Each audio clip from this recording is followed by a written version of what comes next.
Number 4, we want to answer this word problem.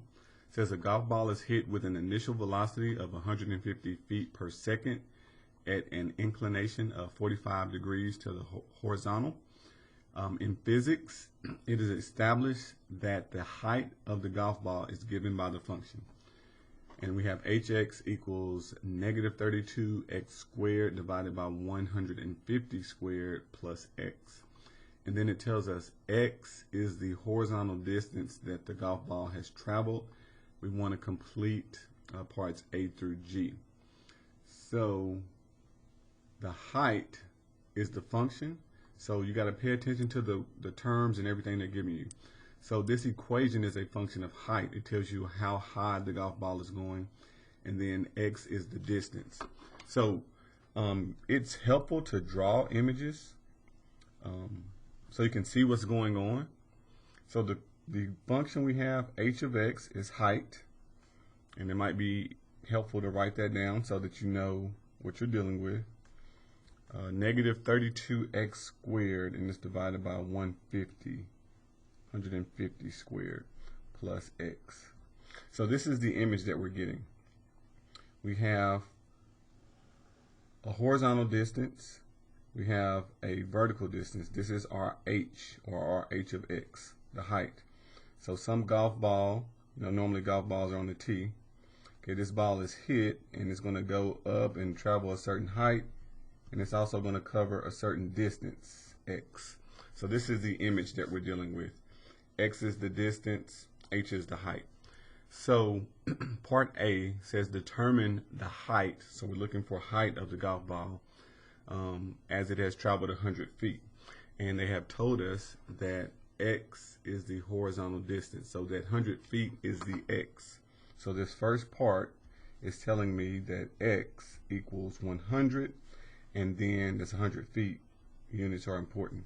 And we want to plug that in to figure out the height. So we're looking for h of 100, the height when the ball has traveled 100 feet. So we're just going to plug it in, negative 32 times x squared, which is being replaced with 100, divided by 150 squared plus 100. You plug in 100 everywhere you have an x.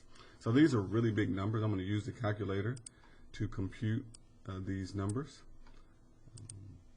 I'm going to clear out what I had here, and then I'm going to type in the numerator in parentheses, the denominator in parentheses, and then add the 100. So in parentheses, negative 32 times 100 squared. Okay. And then I'm going to close parentheses. That's the end of the top. And then on the bottom, I didn't get a close parenthesis there. Okay, then on the bottom, I'm going to do divided by, and then I'm going to put that in parentheses as well. So that's how the calculator knows what's the top and what's the bottom and where it stops. 150 squared. And then we're going to close that. And then we have this additional plus 100, that plus x. And we got a syntax error, and that's because I put a minus sign instead of a negative. So it's different. Minus, I need to put the negative sign here, and then that'll fix that. All right, so we want to round to 2 decimal places as needed. So the height is about 85.78 because you look at the 2 decimal places here. You look at the third to determine if that second one rounds up. So this is approximately 85.78 feet. So that ball goes it's about 86 feet in the air when it's traveled 100 yards. 85.78. Okay, now we want to know what is the height after it has traveled 200 feet. So again, round the 2 decimal places. And so we're going to do the same thing. We're looking for h of 200 this time. Okay. And you can do each of these piece by piece. If you have a graphing calculator or anything like that, you'll be able to use this shortcut I'm going to show you. 200 this time. Still 150 on the bottom. And then plus 200 this time. So H of 200. So if you have a nice graphing calculator, you can recall the last expression that you typed in. So if I hit second, the little up arrow comes up, let me know I hit it, and then you hit enter. It brings up the last thing you typed in. The reason that's useful is we can just type over the 100 with a 2, and we don't have to type the whole equation in again. We can just change the 100s to 200s, and it saves us a little time. All right, so at 200 feet, we're 143.11. So 143 feet, 0.11. Otherwise, you just have to type it all in again, and just practice making sure you're typing it in correctly and that you're getting the same answer. Knowing what to do is half the battle, doing it is the other half. Okay, so now C, we want to know H of 400. So the same thing. We're now looking at the height of the golf ball at 400 feet. So part C, we're now looking for H of 400. Okay, so now we're going to plug in 400 and see what we get. And again, I'm going to use that shortcut and just replace. So second and then enter. Recalls the last thing. I'm going to change the 2's to a 4.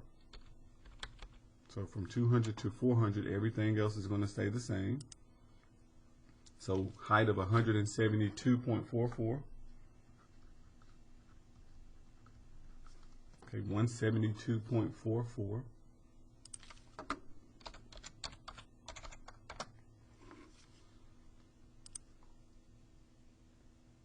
The next part says interpret H of 400. So what does this mean? Okay, so this is the height of the golf ball after it has traveled 400 feet. So B, at a height of 400 feet? No. A says the height of the golf ball after it has traveled a horizontal distance of 400 feet is. Yes, that would be the correct interpretation. 172.44. That's what we got. Now D, how far was the golf ball hit?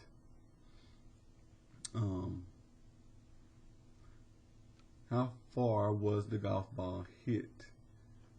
X equals blank feet. What are they referring to?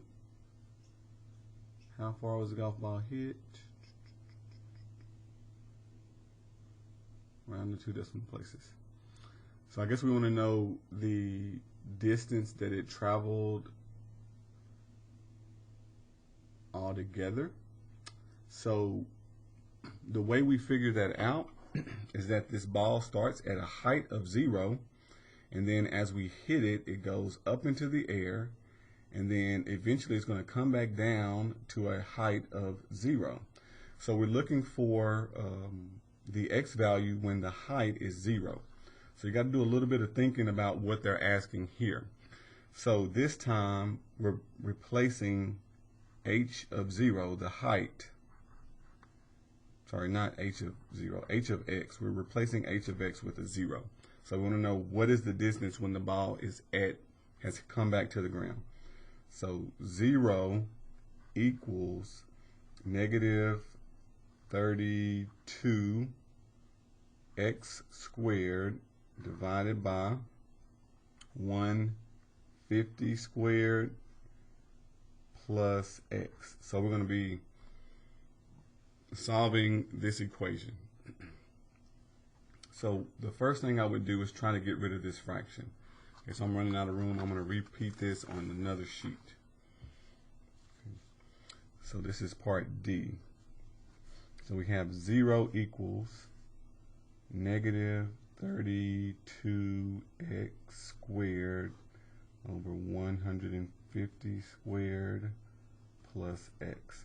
Okay, so the first thing I want to do is get rid of this fraction. The way we get rid of a fraction is multiply what's being divided by. And so I'm going to multiply both sides by 150 squared. So this side gets multiplied by 150 squared. So 150 squared times 0 is still going to give us 0. On this side, you have to distribute. This 150 squared is multiplying both terms. When it interacts with this, it just gets rid of the fraction, and that leaves me with negative 32x squared. When I multiply it times x, it gives me a positive 150 squared x. All right, from here, we will factor out an x. Let me actually find out what 150 squared is. It's going to be a big number. Let me see. 225. I think 25,500. But let's verify. 150 squared. 22,500. 22,500.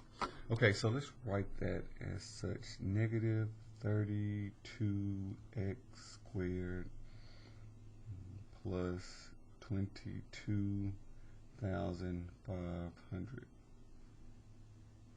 x. Okay, so from here we want to factor out. I know both these numbers will be divisible by 2, possibly 4. I don't know if we can go much higher than that. But let's factor out the greatest common factor. Let's just call it a 4x and see what we end up with. So divide by 4, that leaves us with negative 8x. And divide by 4. 4 goes into 25 times. 2 goes into 25 6 times. 1, 0, 2, and 20. 4 goes into 25 times. So 5,625. Let's verify. So divide by 4. 5625. Okay, that looks good. So for x, once we factor this, we're going to set both terms equal to 0 and solve for x. So we have 4x, we set that equal to 0, and then we have negative 8x plus 5,625, set that part equal to 0. And then we're going to solve for x. So divide by 4 here, and we just get x equals 0. So that's where it starts on the ground at the beginning. And then over here, we would subtract 5625. So we have a negative 8x equals a negative 5625. And then we're going to divide both sides by negative 8. And then we get x equals, 8 goes 56 7 times, goes into 2, 0, 25 3 times, with 1 left over, so 1/8. 1/8 is about 12.125. So about 703 feet was the distance that this golf ball has traveled. Let's verify this. Let's do 5625 divided by 8. Now mine were two negatives, so negative divided by negative does end up being positive. So 703.125. Okay. So we want to round the 2 decimal places. This 5 will round up. So we will get 703.13 feet when we round. Be very careful to pay attention when they ask you to round. So we get 703.13 feet.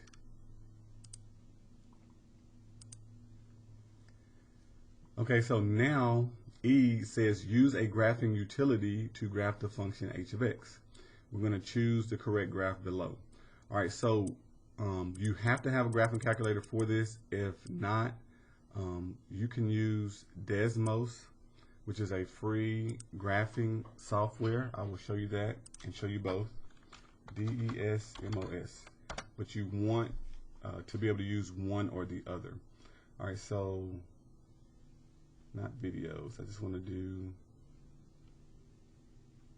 let's just go to this one, graphing calculator, and let me show you. I'm going to show you on both. I'm going to pull my graphing calculator up and I'm going to do them side by side. So I'm going to graph the function that we're dealing with. We're going to go to y equal. I'm going to clear out what I have here. And then I'm going to, you don't have to type in h of x. That's representative of y. Okay. But I will be typing in the other part. So that was equal to, we had negative, let me actually put this in parentheses. We had a negative, that's the minus sign. I got to do it with the calculator. Negative 32x squared. X squared. All right, I'm going to close parentheses. That was the top. It was divided by 150 squared, which I'm also going to put that in parentheses. 150 squared, which you could put to 22,500 if you like. And then we had plus x. Okay, so this is the equation. If we hit graph, it looks like a straight line, but that's not what we want. So if you go back to the problem, let me arrow up a little bit. They give you some coordinates to make the window. So this means we're going to start with 0 and go to 800 in the x direction. Our y direction is going to go from 0 to 180. X is going to count by 100, x scale, and the y scale is going to count by 20. So the way you do that on this calculator, you're going to go to window. So click this button right here, and it allows you to change the window. So the first coordinates are the x. The minimum, we want to put a 0 here, and then we're going to arrow down. We want to put 800 here. We want to go from 0 to 800 because at the part on the left, the golf ball doesn't go negative down into the ground. It starts above ground. All right, the x scale right here, we want to count by 100s to get a clear picture. Then we're going to go to the y minimum. Y minimum want to start at 0 and then go down. Y max, we want 180. And then we want our y scale to be 20. We want to count by 20s. All right, so then once we get all that in, we're going to hit graph. And you get another image. When you hit a golf ball, it goes up, looks like a little parabola. So this is the shape. We want to match which window looks the same. All right, so for all intensive purposes, this D matches what we see. Now, how do we do that same thing on Desmos in case you don't have a graphing calculator and you need to use this one? You're going to go here. We're going to type, we can just type y equals. I don't even know if we need to type the y. It's been a little while since I've used this. Let's just type it. Y equals, we're going to do in parentheses negative 32x. And then if you need to do squared, you can pull up the keypad and do squared here. I usually do shift 6. If I do shift 6, it takes into the exponent position, and then I type the 2. But you might have to just come down here and hit this or this one to get that. Okay, so that's the top. And then I'm going to close parentheses. And then divide it by. And then I'm going to do 150. And then this time I'm going to just hit the square button. And then arrow over plus x. All right, so you see they get the same image, all right, that we had. But we need to change the window. So there is a way to change the window here. Not zoom. I think I want to go to the settings here. Yes. Okay, so this little screwdriver, wrench or whatever, will allow you to change the settings. So X, you're going to take the smaller side, change it to 0. You're going to take the larger side, change it to 800. That's what we had. The step with the count by, that's the scale. We're counting by 100. All right, then you're going to go down to the Y. Start at 0.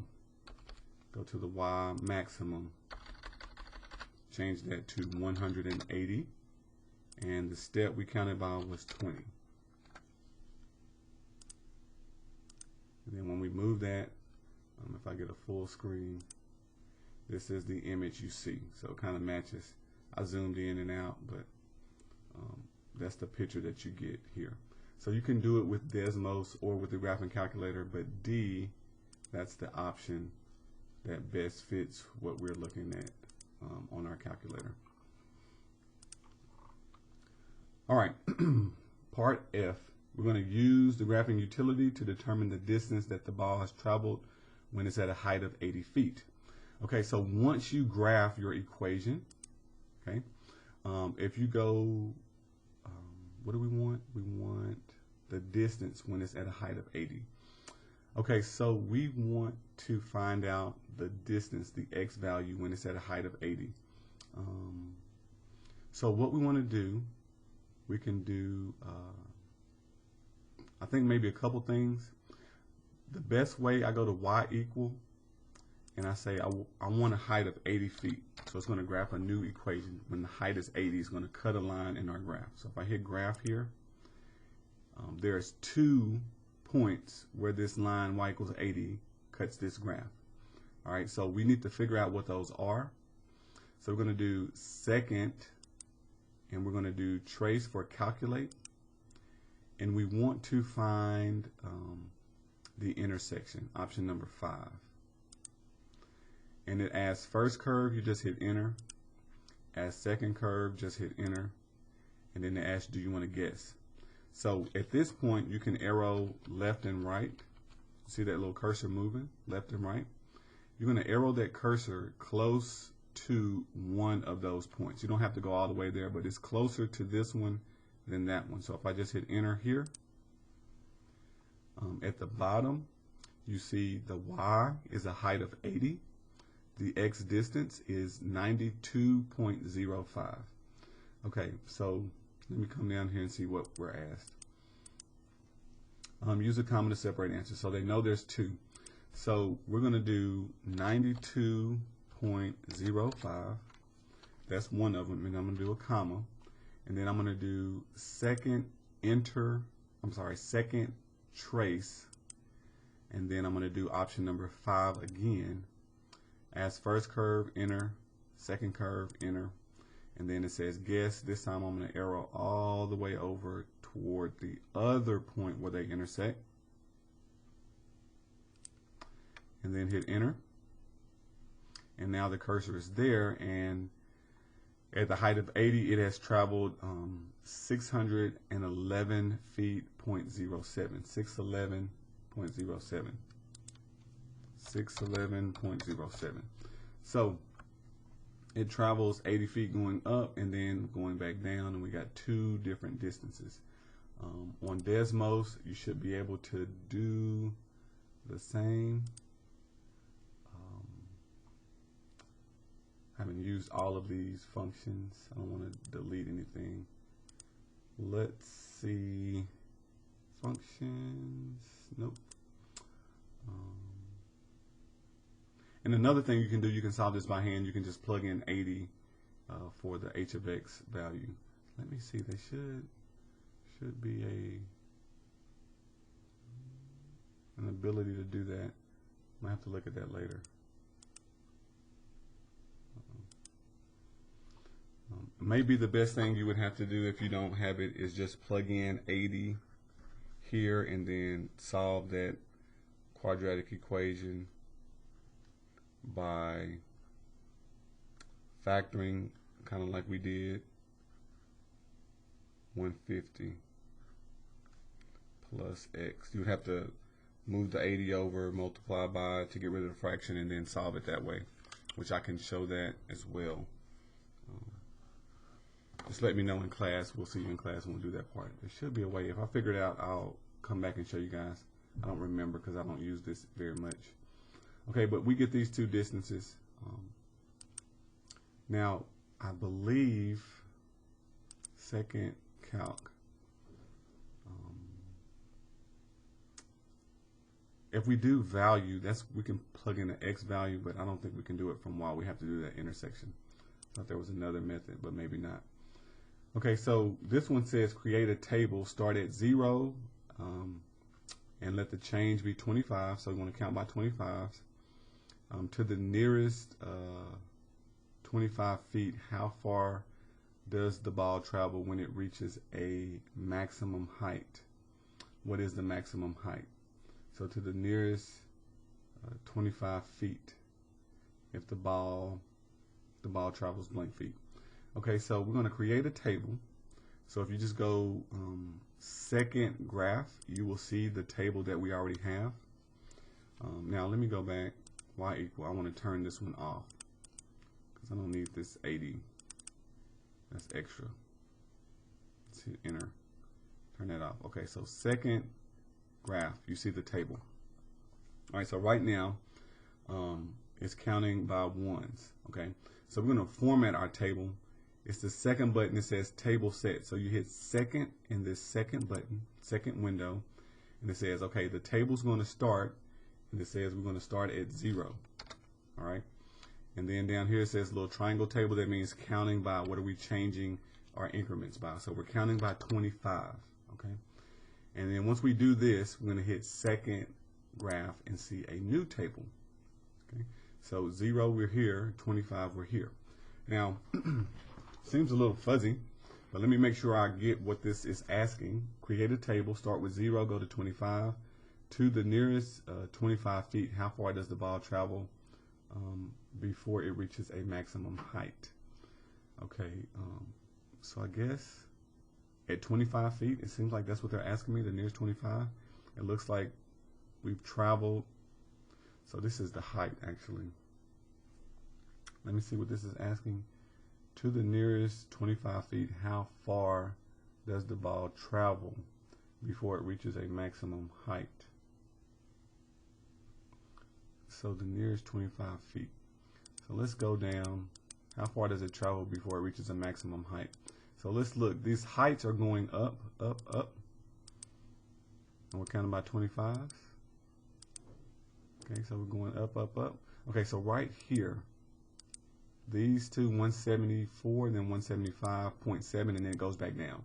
Okay, so before it reaches a maximum height, it looks like it travels about 325 feet. That's what we're looking for. So as you can see, counting by 25, increments of 25, this ball is going up, up, up. The Y value is going up, up, up, 175.78, and then it starts going back down. So from my understanding, what this question is asking, to the nearest 25 feet, it travels, maybe we say 325. They might want the 350 because that's the actual maximum height, and then it starts going back down. It's not very clear, so we're going to try 325 first, and then we'll try the 350. But either one of those should be what we're looking for. So we're going to say 325. That's the point before it gets to the height of maximum value that we see. Okay. And that's not the one, so they probably want the maximum height. Okay, so we're going to go 350. That's what we see rounded to the nearest 25. Okay, so maybe the wording is just a little bit different. And then what is the maximum height that we see here? That is the 175.78.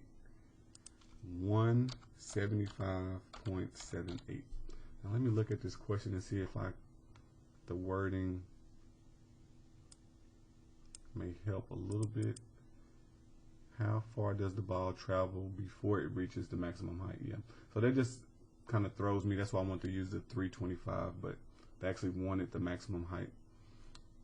I would like that to be worded at the maximum height. Okay, but 175.78, that's what we get. All right, so we're almost there. This is the last part. We want to adjust the value of the table until you determine the distance within 1 foot that the ball travels before it reaches the maximum height. Okay, so we can see that the maximum height is occurring somewhere between 325 and 375, somewhere really close to 350.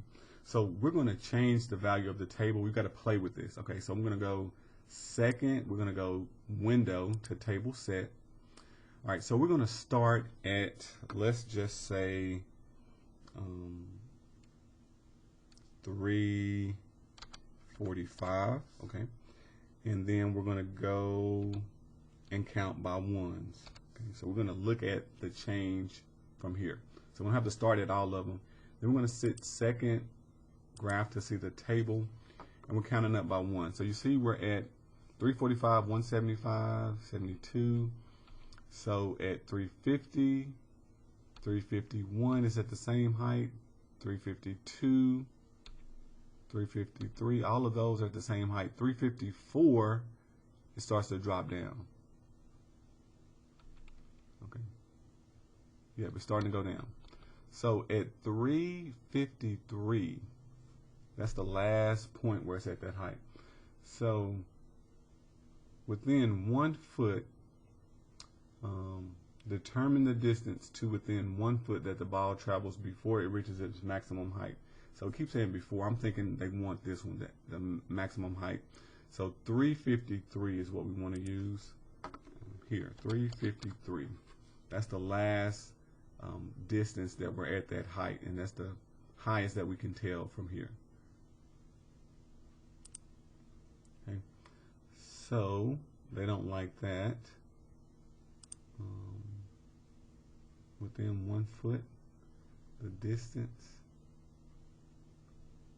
That's what it looks like to me. I mean, all of these are the same. I don't know if I can get more values out of this. So what we can do, we can see that 350, 351, 352, 353 are all the same. What we're going to do is we're going to try to input those into the calculator. Okay. So 350, 351, 352, and 353. We're going to play with those numbers. All right, we're going to get the calculator to output those values and see if there's a difference, because we're only getting 2 decimal places, and there are definitely going to be more. Okay, so what we're going to do, if you do second calculate, we're going to input a value. Okay, so it's going to show us the graph, and it's waiting for an input. So I'm going to input the X value 350. That's the first one that we saw. So that gives us 175.77 repeating. I'm going to write that down. So at 350,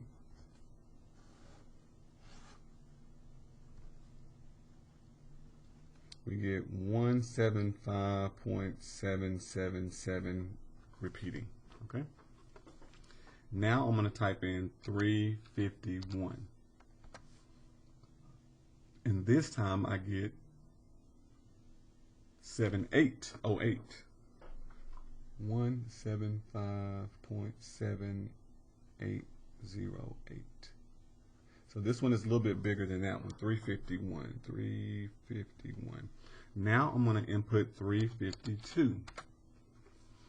Okay, so this one is 78098. Okay, so we were just seeing all 7 8s, but these are different numbers. 352, 175.7808. So this one is a little bit higher than that one. And then let's try 353. And it's going back down to 177. Okay, so 352, we had a height. 353 is going back down. 353, 175.77. Okay, and that doesn't matter. So you can see when we enter those numbers to the nearest foot, 352 actually give us the best height. It's hard to tell just by looking at the table because you can only see 2 decimal places and they're all being rounded. So we actually want 352 here, and that is why.